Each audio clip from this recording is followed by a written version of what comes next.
C'est bon. C'est bon. Fait que bonsoir tout le monde. Bienvenue à la séance ordinaire du Conseil municipal d'East-Broughton en ce 17 août 2020. Alors, c'est notre séance à 19h30 à huis clos et enregistrée telle que l'exige l'arrêté ministériel 2020-029 du 26 avril 2020, pris par le ministre de la Santé et des Services sociaux en lien avec la pandémie du coronavirus et à laquelle les conseillers suivants étaient présents et présentes. Mme Josée Saint-Pierre, Mme Annabelle Vachon, M. Pascal Lessard, M. Alain Laflamme, M. Marco Bernard est absent ce soir et Mme Émilie Roberge qui est présente. Formant le quorum de ce dit conseil avec et sous la présidence de M. François Barry, moi-même comme maire, et de Mme Manon Vachon qui assiste également à cette séance. Alors, l'ouverture de la séance, faite par François Barry à 19h33, qu'on peut dire, avec le mot de bienvenue qui a été fait. La lecture et l'adoption de l'ordre du jour. Ouverture de la séance en 1, ouverture de l'adoption de l'ordre du jour, adoption du procès-verbal de la séance du 6 juillet, les dossiers en cours. En 5, les affaires administratives, comptes à payer, remplacement d'Annabelle Vachon au conseil d'administration de la Maison des jeunes, des demandes d'aide financière d'organismes communautaires et le règlement de division des districts électoraux. Ensuite de ça, correspondance, loisirs et culture, vente d'articles de piscine, éclairage au centre des loisirs, affichage d'un poste de journalier d'entretien. En 7.3, général, travaux publics, l'affichage d'un poste d'auxiliaire.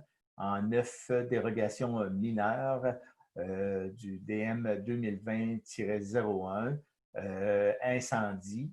En 10.1, la voto des pompiers 2020, l'embauche de nouveaux pompiers, l'amendement de la résolution 1810-7235 pour la tarification en ligne Sainte-Clotilde, la résolution en immobilisation partagée avec serviteurs de Jésus et Artistoc, une résolution ensuite de dossier 558-106 pour le garage incendie et la prochaine séance est la levée de la séance. Alors, c'est proposé par M. Pascal Lessard. Merci beaucoup.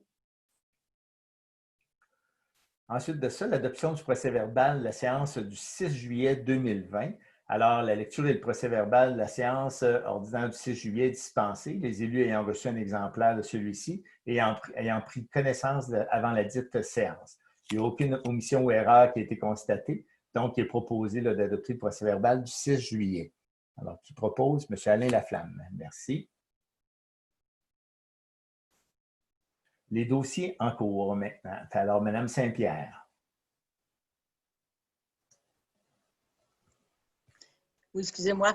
Non, il n'y a rien de spécial dans mes dossiers. La bibliothèque a été fermée quelque temps là, pour les vacances. Fait qu'il n'y a rien de spécial pour moi. Parfait. Merci. Merci. Mme Annabelle Vachon. Oui, du côté du comité culturel, on a terminé les travaux. On a même distribué la revue que vous avez reçue. On est quand même assez contents du résultat final là, de nos artistes et artisans. Très beau. Merci. J'ai aussi quelques rencontres avec le comité jeunesse. Dans une semaine, va avoir lieu la consultation, la première partie de la consultation. Donc, il va y avoir un côté web, mais aussi, on va faire aussi la tournée de la MRC. Là, donc, je vais avoir plus de détails là, au courant de la semaine. J'ai une rencontre mercredi. Sinon, quelques activités qui se planifient aussi pour le comité jeunesse. Il y a un cinéma plein air mobile qui va se promener dans la MRC. Mais nous, ici, vu que les loisirs l'offraient déjà, là, ça ne s'arrêtera pas à East-Broughton. Mais il y aurait possiblement un marché public mobile qui viendrait à East-Broughton. Donc, ça aussi, je vais avoir plus de détails là, mercredi. Donc, si des fois, il y a des artisans ou des gens là, qui voudraient avoir une table, quelque chose, là, je vais faire une petite publication là-dessus aussi. Là, ça pourrait être intéressant là, de joindre à nous, mais je n'ai pas d'autres détails sur le comment et la date. Parfait. À suivre. Merci. Monsieur Pascal Lessard. Oui. Alors, de mon côté, comme vous avez pu le constater, les travaux de nettoyage ont été complétés là, sur le talus de la route 112 et puis dans les parcs. Pour l'aréna, divers travaux d'électricité et de peinture sont complétés ou en cours. Puis, présentement, là, je travaille sur l'affiche du parc industriel à East-Broughton. J'ai eu une rencontre avec le ministère du Transport le 5 août. Donc, je poursuis là, dans ce dossier-là. C'est tout pour moi. Parfait, merci bien. Monsieur Laflamme? Bonsoir. Moi, de mon côté, c'était l'été, donc aucune rencontre de mon côté. C'est bon. Par rapport à M. Bernard, dans le fond, il est absent ce soir. Peut-être par rapport au service incendie, je vais vous le mentionner, on a reçu 7 appels d'assistance, puis ce qui représente au total 49 appels là, qui ont été répertoriés là, dans le fond cette année, là, ce qui en fait 6 de moins que l'an dernier là, à la même période là, de l'année. Fait que c'était les informations. Puis je vais l'amener plus loin. On a eu une rencontre du nouveau incendie. Je l'amènerai là, parce que j'étais présent là, quand que je parlais de mes dossiers. Alors, Mme Émilie Roberge. Oui, alors de mon côté, on a eu une rencontre au niveau du comité consultatif d'urbanisme en juillet. Et j'ai eu une rencontre au niveau du comité de gestion cet après-midi. Mais de mon côté, ça a été aussi tranquille là, avec la période des vacances. Donc, de mon côté, ça fait le tour et je n'ai pas eu le rapport des travaux publics. Donc, désolée, je ne peux pas vous faire le rapport ce soir. Parfait, merci. Alors, de mon côté, on a eu le 8 juillet un conseil des maires. Ensuite de ça, en juillet, j'ai eu 2 rencontres en lien avec les états financiers pour l'Office d'habitation des Appalaches, une le 13 juillet puis une le 17 août. Il y a eu le 11 août une rencontre du bilan incendie qui a été fait avec Actistoc et Sacré-Cœur de Jésus, avec la présence aussi de M. Bernard. On a eu notre caucus. Le 17 août, on a eu notre comité de gestion que Mme Roberge nous disait tantôt. Et plus loin, vous allez voir, là, dans les correspondances, il y a eu des démarches qui ont été faites pour que le 21 août, il y ait une clinique mobile là, pour la COVID-19 là, à Aix-Bretton. Fait que ça complète en ce qui me concerne là, pour mes dossiers. Alors, si je retourne au niveau des affaires administratives, les comptes à payer de juillet, considérant que des listes de comptes et de dépenses datées du mois de juillet 2020 ont été préparées, considérant que ces listes ont été transmises aux élus avant la dite assemblée, considérant que des explications, ont été données sur les divers comptes à payer, il est proposé par les conseillers d'approuver un montant de 291 053 $2, incluant le paiement des comptes à payer et paiement direct du mois de juillet 2020 au montant de 234 606,58 et 56 446,44 pour les prélèvements de salaire de juillet qui sont aussi à être approuvés. Alors, c'est proposé par Mme Annabelle Vachon. Merci. Ensuite de ça, le remplacement de Mme Annabelle Vachon, conseil d'administration de la Maison des Jeunes. Alors, attendu que le nouveau poste soit obtenu par Mme Annabelle Vachon au sein de la Maison des Jeunes, qu'on félicite d'ailleurs pour cette nomination, il est proposé par les conseillers de nommer M. Pascal Lessard pour représenter la municipalité d'Isbretton sur le conseil d'administration de la Maison des Jeunes d'Isbretton. Alors, c'est proposé par Mme Josée Saint-Pierre. Merci. Ensuite, les demandes d'aide financière. Attendu les demandes d'aide financière qu'on a reçues de divers organismes depuis le début de l'année, il est proposé par les conseillers municipaux d'octroyer des dons suivants, soit un montant de 150 $ à la balade d'Isbretton et un montant de 50 $ à Moisson-Beauce. Alors, y a-t-il quelqu'un qui propose? M. Pascal Lessard.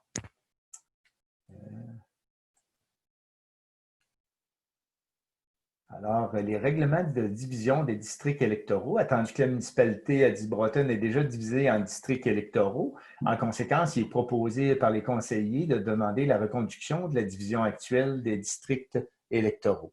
Alors, c'est proposé par Mme Émilie Roberge. Merci. Les correspondances, alors je vais donner une description sommaire des correspondances qu'on a reçues au cours du mois.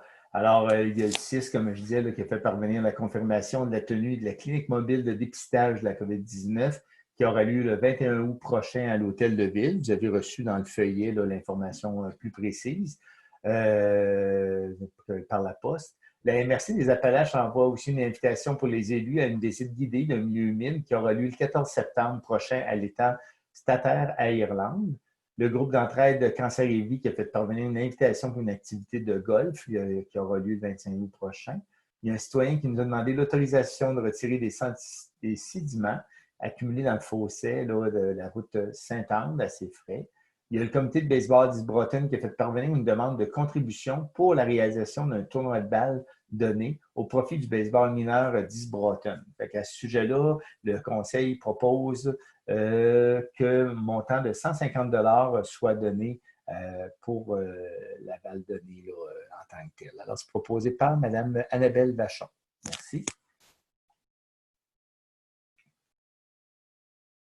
Ensuite, la MRC des Appalaches nous a acheminé une résolution adoptée par le comité administratif concernant la demande d'autorisation de la CPTAQ pour la réhabilitation du chemin de fer sur notre territoire.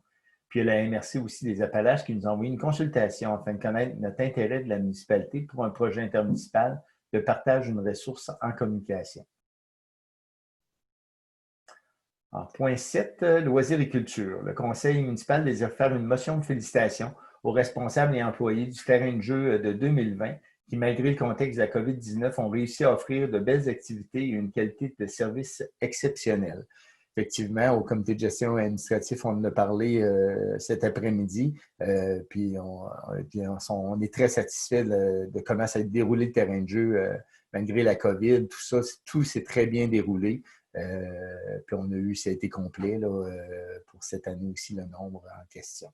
Fait qu'un gros merci à tous ces gens-là qui ont travaillé pour nous cet été. Alors, les ventes d'articles pour la piscine.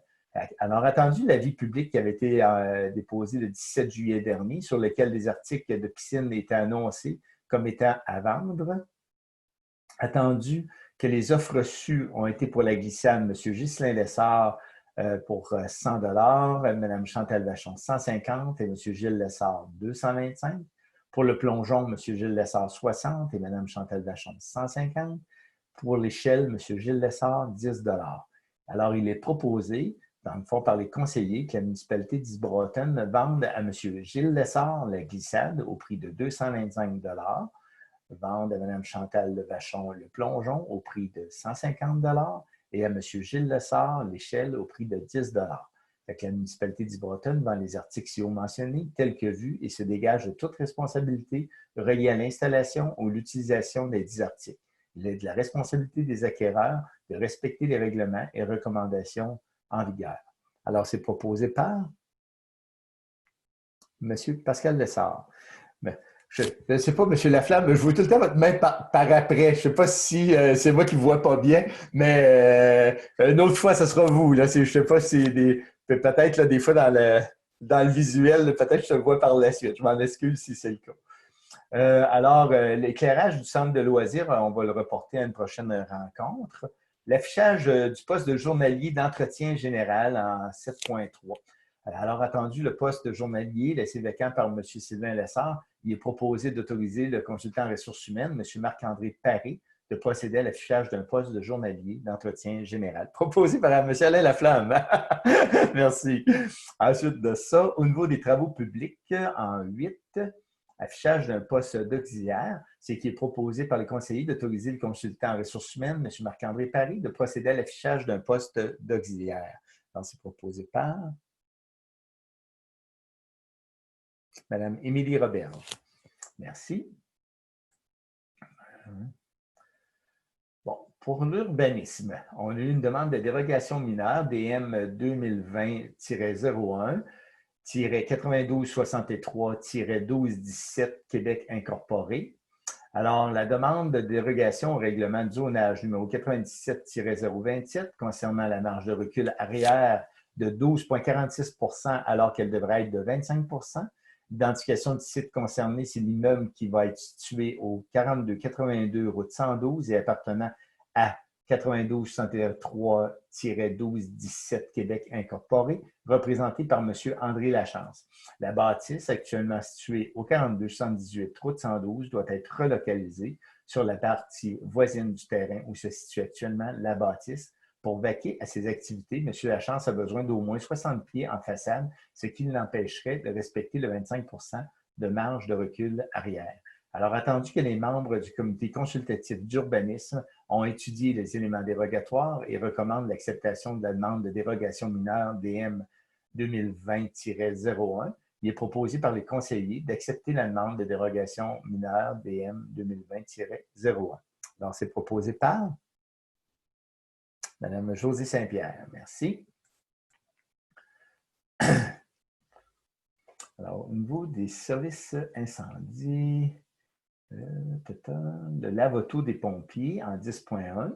Le conseil municipal désire faire une motion de félicitations, encore une fois, à tous les pompiers bénévoles et commanditaires qui se sont impliqués lors de l'activité du lave-auto qui a eu lieu là, dernièrement, 2020, ayant permis d'avancer une somme de 3 144 qui servira au financement d'équipements de désincarcération.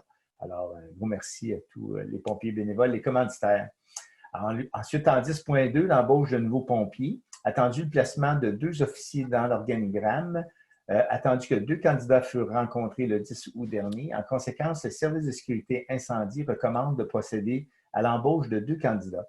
Il est proposé par les conseillers d'accepter la recommandation du service de sécurité incendie et de procéder à l'embauche de Jeffrey Lemay et de M. Tommy Giguère à titre de 2 pompiers volontaires, et ce, à compter du 17 août 2020.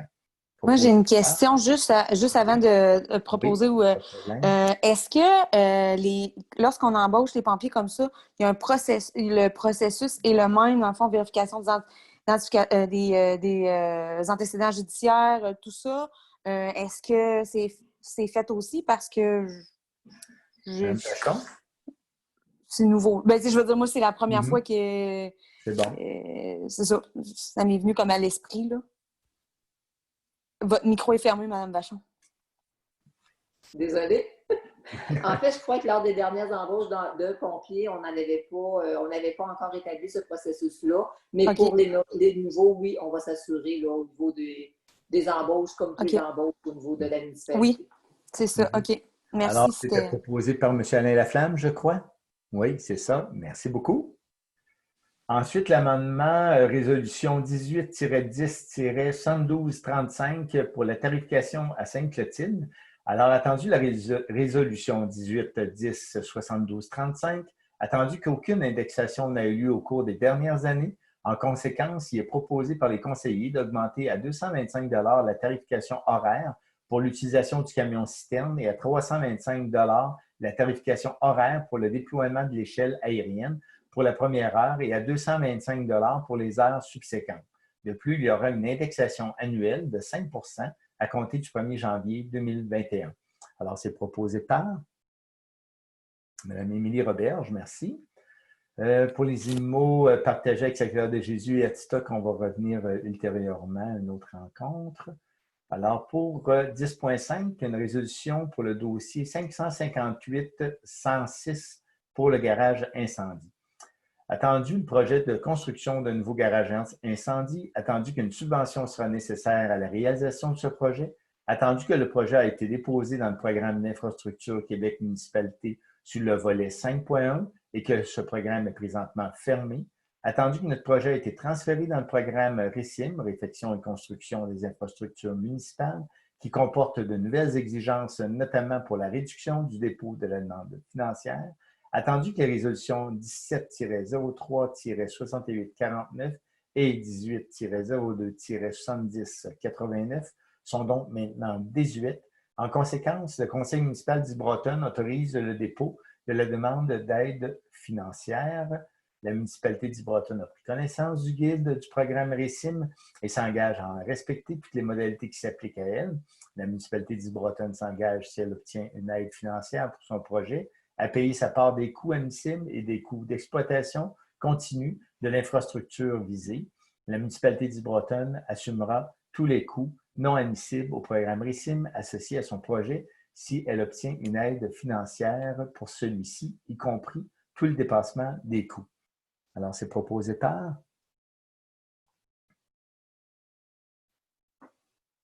est-ce quelqu'un qui propose? Monsieur Alain Laflamme. Merci beaucoup. Alors, la prochaine séance régulière aura lieu le 14 septembre à 19h30. La levée de la séance est proposée par Mme Émilie Roberge, à 19h52. Alors, on vous remercie tout le monde d'avoir participé à cette rencontre du Conseil municipal du 17 août 2020. Merci. Bonsoir.